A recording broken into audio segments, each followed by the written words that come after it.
Section 1.1 on exponential numbers. In this section we're going to talk about exponential numbers and some of their properties and how to simplify exponential expressions.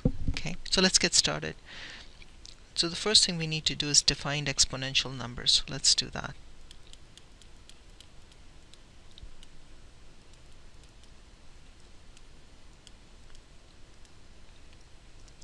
An exponential number is any number that's of this form, where you have b to the n. Okay, what that basically means is you want to take b and multiply by itself n times. So you multiply b by itself n times. Okay, there are two very important things you need to know. This b is called the base and this is called the exponent. Sometimes people call it the power.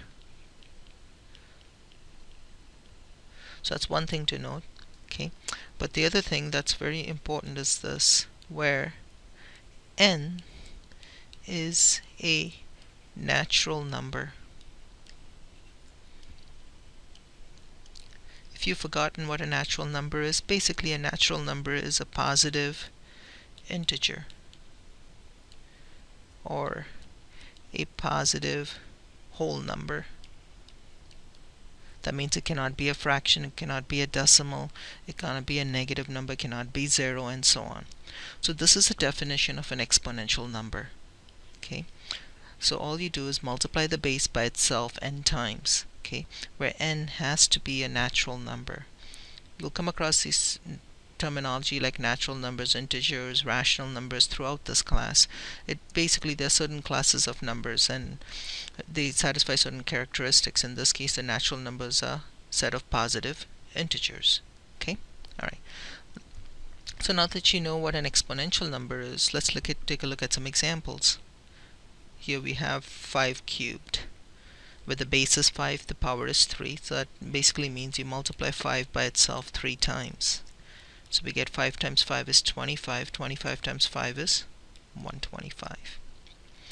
Here's another example.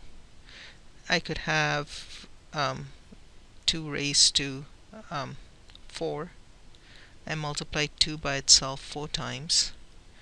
In this case, 2 times 2 is 4, 4 times 2 is 8, 8 times 2 is 16. 16.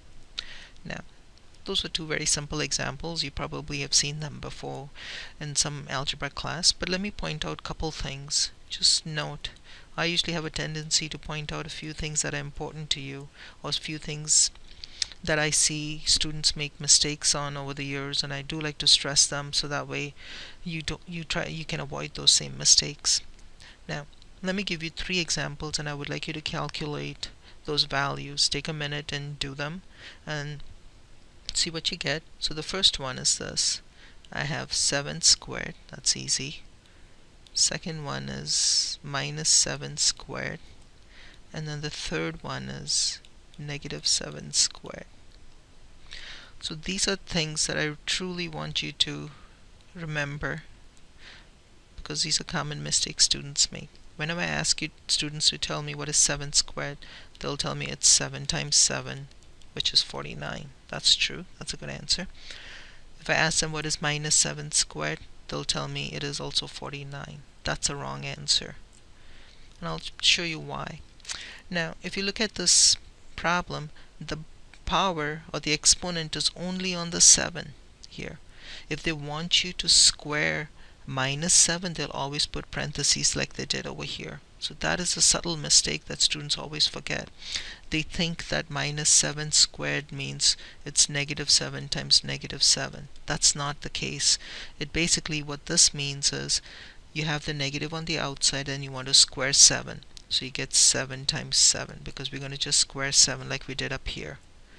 And we end up with negative 7 times 7 is 49. So that is the answer.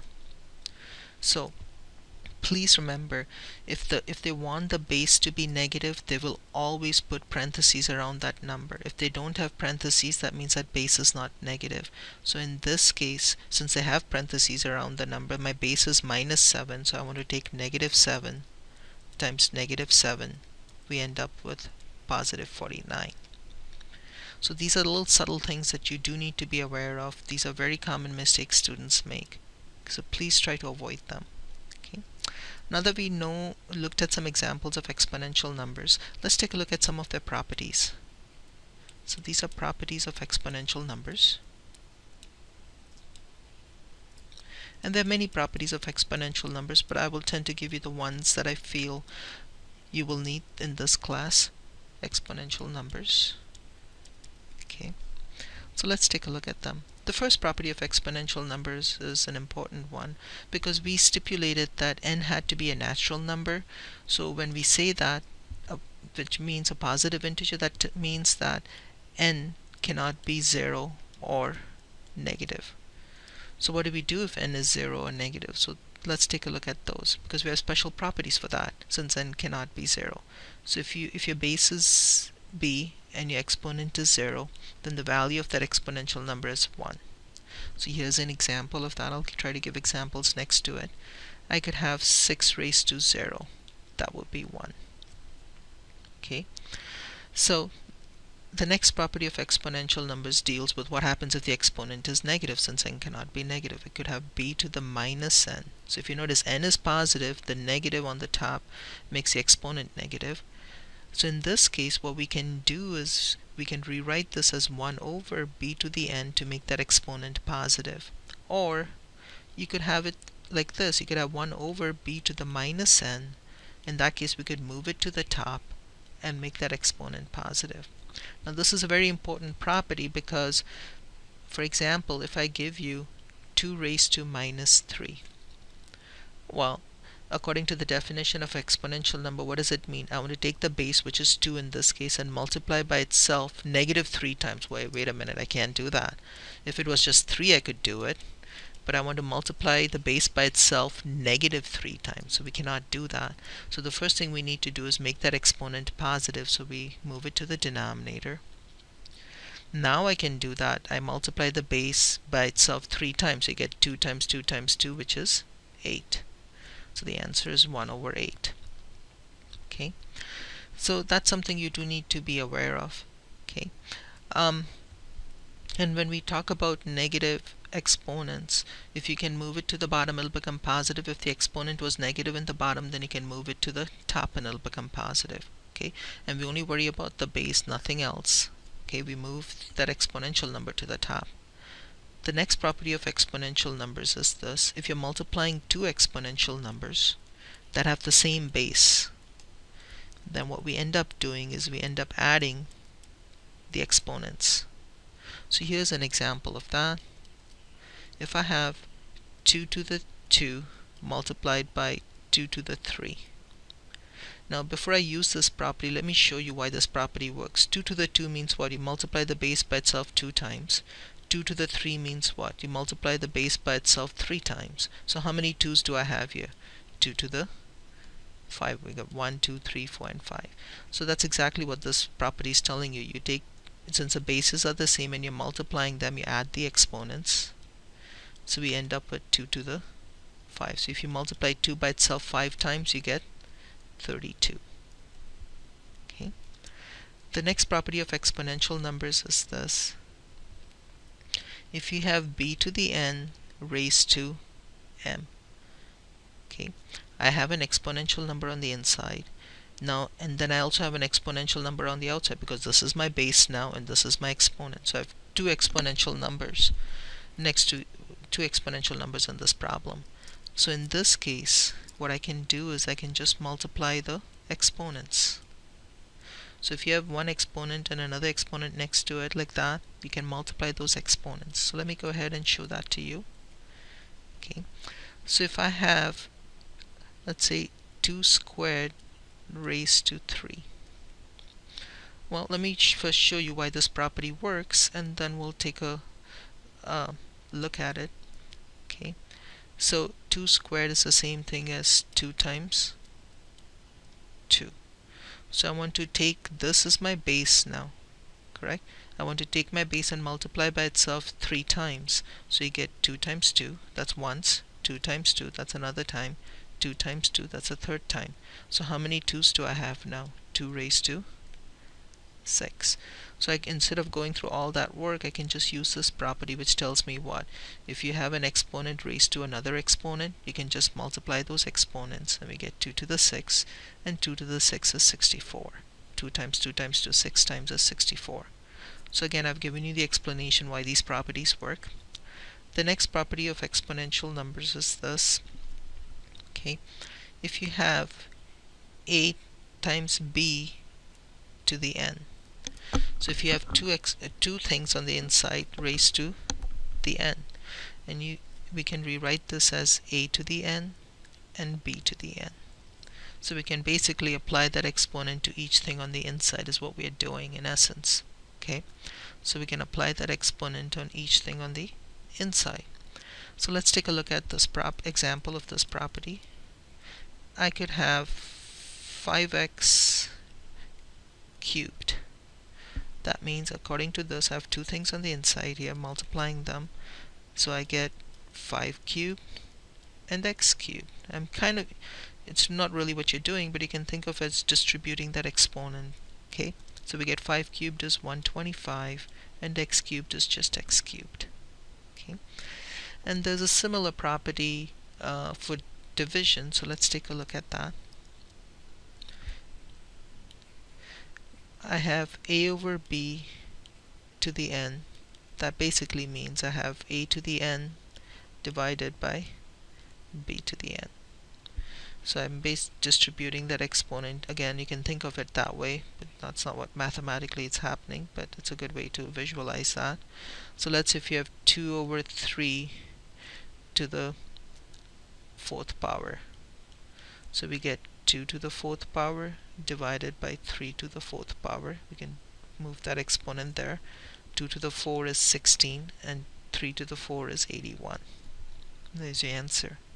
So those are properties of exponential numbers. Now if you open a lot of other textbooks, you'll come across many other properties of exponential numbers. But if you know these few properties, that's all you need to worry about. Okay, so those are 6 properties you need to know. So let's take a look at how we can utilize these properties to do the last thing in this section, which is what we want to do is we want to simplify exponential expressions. As you're doing math, you'll come across terminology like we saw natural numbers earlier and so on, and I'll try to explain them to you, and hopefully you will keep in the back of your head those definitions.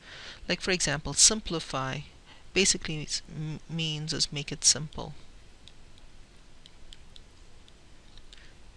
That means, combine whatever you can combine, get rid of whatever you can get rid of, and so on. Just crunch the expression down to so it's easier to look at. I always tell my students to think of it as easier to look at.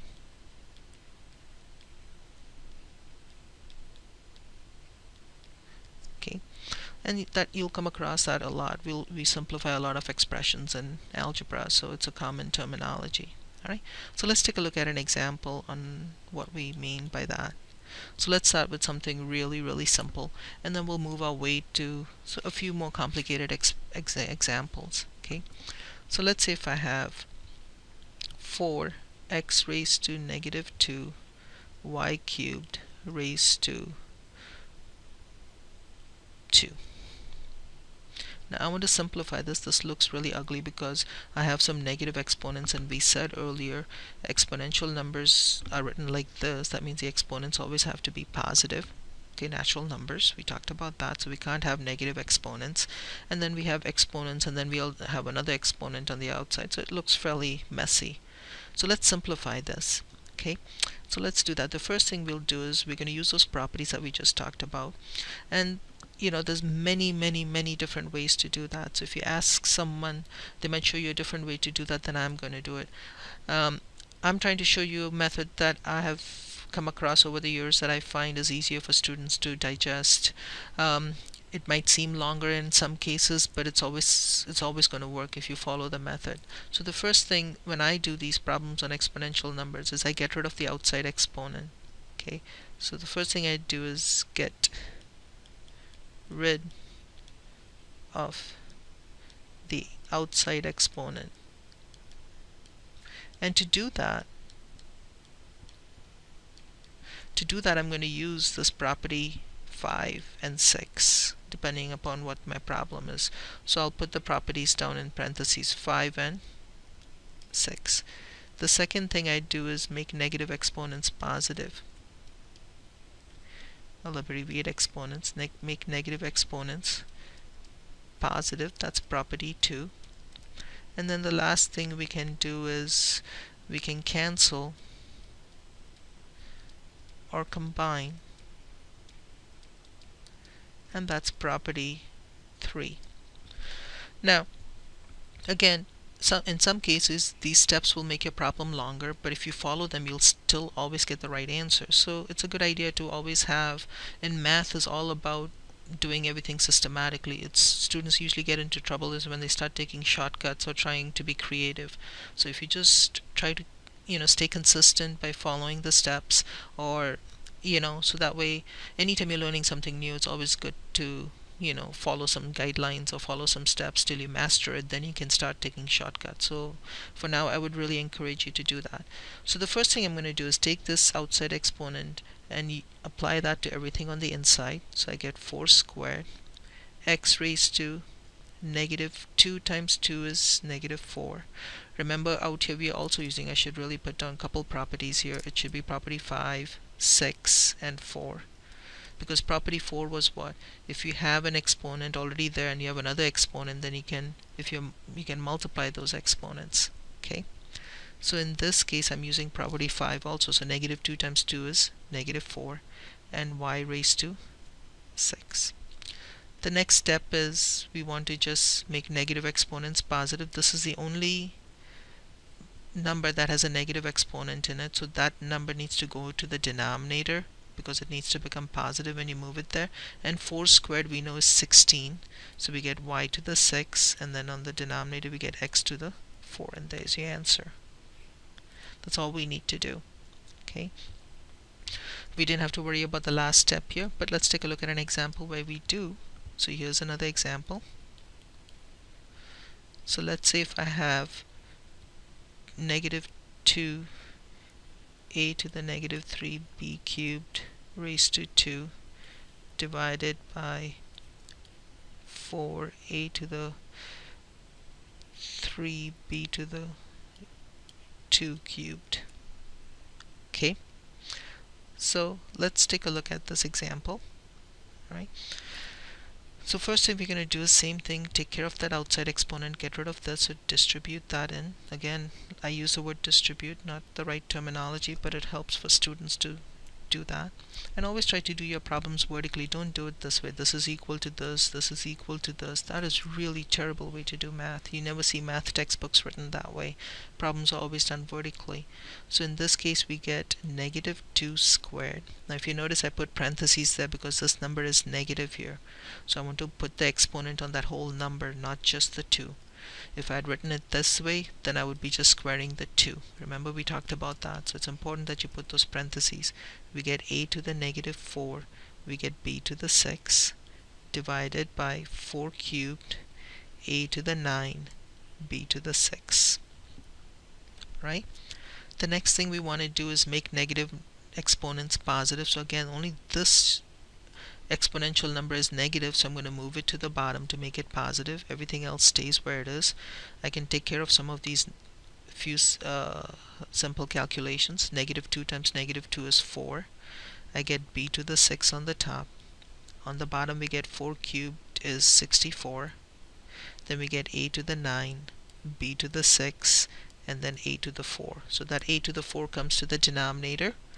So now we can simplify. Now we're going to do the last step. The last step is what? Cancel and combine. Well, let's see what cancels. Well, 4 and the 64 cancel because 4 goes into 64 16 times. That's good. B to the 6 cancels with B to the 6. We can always cancel in math if you have multiplication, which is what we have here. If you think about it, I have 6 b's on the top because b to the 6 means what? You have 6 b's on the top and you have 6 b's on the bottom, so you can just cancel those. Okay. And out here on the bottom, what else do we have? We have a to the 9. We have 9 a's on the bottom, and we have a to the 4. We have 4 a's on the bottom. So the total number of a's on the bottom, we have 13. On the top, everything cancelled, so we just get a 1. On the bottom, we had 16, a to the 13. And that's the answer to that. Okay, we're using property 3 to do that. Property 3 told us what? If you're multiplying two exponential numbers where the base is the same and you're multiplying them, then you can add those exponents. That's what we just did there. Okay, let's take a look at another example here. So in this case we have, we have 3a cubed b to the negative 8 divided by 6a to the negative 5 b to the negative 1 to the negative 2. Okay, now again, I've stressed this before, and I have a tendency to repeat myself just to drive home the point. There is really many ways to do this problem. There's faster ways to do this problem, but I'm trying to stick to the steps that I gave you a minute ago here. Okay, so please try to remember that. There's better ways to do this sometimes, faster ways, but I want to be consistent. So the first thing I'm going to do is take this negative exponent and push that to everything on the inside, since that exponent is on the whole expression there. So I get 3 to the negative 2. I get a to the negative 6, b to the 16. I'm just multiplying them. 3 times negative 2 is negative 6. Negative 8 times negative 2 is 16. Then I get 6 to the negative 2, a to the 10, and b to the 2. Again, we're just doing that. Alright. Now, the next thing we want to do is make negative exponents positive. So you just have to identify your negative exponential numbers. In this case, this number has a negative exponent, so does this number. So both of those need to go to the bottom. On the other hand, in the denominator, only this number has a negative exponent, so that needs to go to the top. The only ones we move are those numbers with negative exponents. So let's rewrite this a little bit. So I still have b to the 16 left on the top. Then I'm going to move this to the top, so you get 6 squared, and that's it. On the bottom you have a to the 10 left, b squared, and then you're going to move these two things to the denominator, 3 squared and a to the 6. Alright, we took care of the negative exponents because we cannot have negative exponents. If you remember the definition of exponential number, this exponent has to be a positive integer. So that's why we're taking care of those negative exponents right away. Now we can combine and cancel. Okay, so in this case 6 squared is just 36. Okay, so I get that. And then if you notice, how many b's do I have on the top? Because b to the 16, that means you have 16 b's on the top. I have 16 of these. And how many do I have on the bottom? 2. So I can cancel at least out of these 16. If I have 2 on the bottom, I can cancel these 2, so I'm left with just 14, because out of those 16 I got rid of 2 of them. So I can do that over here. I can get rid of this and make this a 14. So on the top I have b to the 14. Okay. On the bottom I have 3 squared, which is 9. And then you have a to the 10 and a to the 6 on the bottom. So you have 10 a's over here and 6 over here. So the total number of a's on the bottom, we have 16. Okay, and you might think you're done, but in this case we can reduce some more, because 9 goes into 16 4 times. So my answer is going to be 4 b to the 14 divided by a to the 16. Okay, so when you're doing these problems, if you follow those steps that I gave you, you can see how easily you can do those. You might end up doing a few extra steps, in some cases, like in this one, but it still works out perfectly fine. Let's do one last example. Okay, we have 5a to the minus 1 b cubed c to the negative 2 squared divided by minus 3 a to the minus 2 b to the negative 3 c to the 0 cubed. Okay, let's make this a negative 3.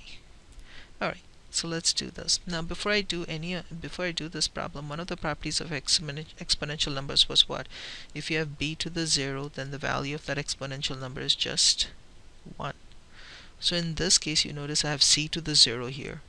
So I know that this is just 1, so I don't need to worry about that at all. So let's take care of that right away so we don't have to carry that along. Similarly, let's say that this exponent on the outside was 0. In that case, this whole thing would be 1, because anytime the exponent is 0, the value of that exponential number is always 1. But we'll go back to negative 3.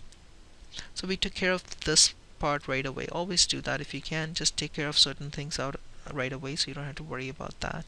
Now let's take care of the outside exponent. So let's apply that. So you get 5 squared a to the negative 2, b to the 6, c to the negative 4, divided by, again out here there's a negative number here, you can see that. So when you apply the exponent, you have to apply that to the whole negative number, so we need parentheses, negative 3 to the negative 3, a to the 6, b to the 9, and then c is gone. That's what we have. Okay, so please remember, if you have a negative number, you need to apply that exponent on that whole thing. Okay, not just on the 3. This is not the same as this. Is that okay? So keep that in mind. We've talked about that. So let's take care of the negative exponents next. I have a couple things on the top that have negative exponents, this one and this one, so they both need to go to the bottom. And on the bottom, I only have one quantity with a negative exponent, this one, that needs to go to the top. So let's just rewrite it for a second. I have 5 squared b to the 6th, that stays on the top, and this comes to the top here. Okay, and on the bottom we have a to the 6, b to the 9, and then these two yellow things go to the denominator, so you get a squared c to the 4. Okay, oops, this becomes a positive exponent when we move it to the top. I'm just going to do it. I'm running out of space, that's why I'm going to do it on the side, but I would prefer that you guys do everything vertically here. Okay, so 5 squared is 25. Okay, and then we have, I'm just going to rewrite it one more time. So b to the 6, negative 3 cubed. So you take negative 3 times negative 3 times negative 3. So you end up with negative 27. So I'll put parentheses again since it's a negative number. Okay. Then we're going to divide that by a to the 6, b to the 9, c to the 4, and a squared. So we took care of a negative exponent. The next thing we want to do is what? Cancel and combine. So let's do that. So over here, if you notice, I have 6 b's on the top. I have b times b times b times b 6 times, and 9 on the bottom. So I can get rid of this 6 and make this a 3. Because out of those 9, I can cancel the 6 of them. I'm left with just 3. And that's about it. Nothing else cancels. Let's combine these two, not combine, but multiply these two things, because we're multiplying them. So I get negative 675 on the top. There's no b's left on the top. On the bottom, I have 6 a's out here, and then I have 2 more a's over there, so I have 8 a's on the bottom. I have b to the 3, c to the 4, and there's your answer. Okay, and that's how we do exponential problems. Alright, so, and you can see in all of these cases, I should have pointed out before, you know, like for example this one, that looks really ugly with all these extra exponents and things like that, but after we simplify it, isn't that easier to look at what we have over here? Okay, oops, this one's a lot easier to look at. Similarly over here too, if you notice, this problem is a lot more difficult, okay, to look at, or messy to look at, but this one's a lot easier to look at. So simplifying does make your things a lot easier on your eyes. Alright, even though I said that was the last example, let me just do one more. So we have 5x to the minus 1, y to the negative 4, divided by, I have 3y to the 5 raised to negative 2, and I have x to the 9. So let's just do this last one. And as you're doing these examples, once I do a few of them, then when I start the next one, it would be a good idea to just pause the video and try to do it on your own, and then play the video, start the video again, and check the answer. It's always a good idea, always practice your own problems, okay? So let's do this. I don't have any outside exponents on the top to worry about. I only have one thing with an outside exponent. So let's take care of that, distribute that. So we get 5x to the minus 1, y to the negative 4, divided by 3 to the negative 2, y to the negative 10, x to the 9. So I took care of that outside exponent. Now we want to make negative exponents positive. So I have two things on the top that have negative exponents, so they need to go down. And I have two things on the bottom that have negative exponents, so they need to go to the top. So let's rewrite this for a second. I have 5 stays on the top. 3 to the negative 2 goes on the top, so it becomes a positive exponent. Y to the negative 10 goes on the top, so the exponent becomes positive, divided by x to the 9 stays on the bottom, but I have two things coming down. X to the minus 1 goes to the bottom, so it becomes x to the 1, and y to the 4. Again, I'm going to do this on the side since I'm running out of room. I have 5 times 9, because 3 squared is 9. Okay, that's what I have left there. And then over here I have 10 y's on the top, and I have 4 on the bottom. And since I have multiplication, I can cancel. So I can get rid of these 4 and make this 10 into a 6. So I get y to the 6, because I had 10 of them. Out of those 10, I got rid of 4. On the bottom, I have 9 x's and 1 more x there, so I have x to the 10. And you might be happy with this answer, but remember, this is multiplication here. I can still multiply these two. So I get 5 times 9 is 45, y to the 6 divided by x to the 10. So there's your answer to that problem. So I hope you followed the idea of exponential numbers and learned some of its properties, and also learned to simplify exponential expressions. The best way to master a topic in math is always to do your own examples, to practice your own problems. So I would encourage you to take a look at the practice problems and practice them, and check your answers with the solutions to the practice problems, so you can see whether you did them correctly.